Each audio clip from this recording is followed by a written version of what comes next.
Hi Neem. So, how to get the free medical pay seat in India after completion of MBBS abroad 2020-24. So మన MBBS అబ్రాడ్లో join అయ్యి అక్కడ MBBS complete చేసి వచ్చి so ఇండియాలో medical pay చేయాలంటే next exam అనేది compulsory రాయాలండి. So next exam అనేది వచ్చేసరికి ఇంటర్నేషనల్ లెవెల్ కాంపిటీషన్ ఉండదండి, ఓన్లీ ఇండియన్స్ మాత్రమే కాంపిటీషన్ ఉంటుంది.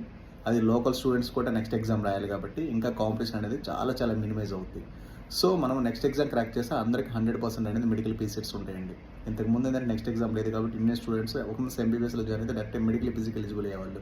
ఇప్పుడు ఏంటంటే మధ్యలో నెక్స్ట్ ఎగ్జామ్ పెట్టారు కాబట్టి కంపల్సరీగా సెగ్రిగేట్ అవుతారు. సో అంటే only best of the students మాత్రమే మనం మెడికల్ పీజీకి వస్తారు. సో మనం కూడా ఏంటంటే ఆ మెడికల్ పీ సీట్ రావాలి అంటే నెక్స్ట్ ఎగ్జామ్ క్రాక్ చేయాలి. ఆ నెక్స్ట్ ఎగ్జామ్ క్రాక్ చేయాలంటే best of the medical universities, మంచి యూనివర్సిటీ, మంచి కంట్రీ సెలెక్ట్ చేసుకొని మంచి క్లినికల్ ఎక్స్పోజర్ అవ్వచ్చు, మంచి ఇంటర్నేషనల్ ఎక్స్పోజర్ అవ్వచ్చు, ఎక్స్ట్రాడనరీ మంచి క్వాలిటీ ఆఫ్ ఎడ్యుకేషన్ తీసుకుని వస్తే 100% వస్తారు మెడికల్ పీసీ 100%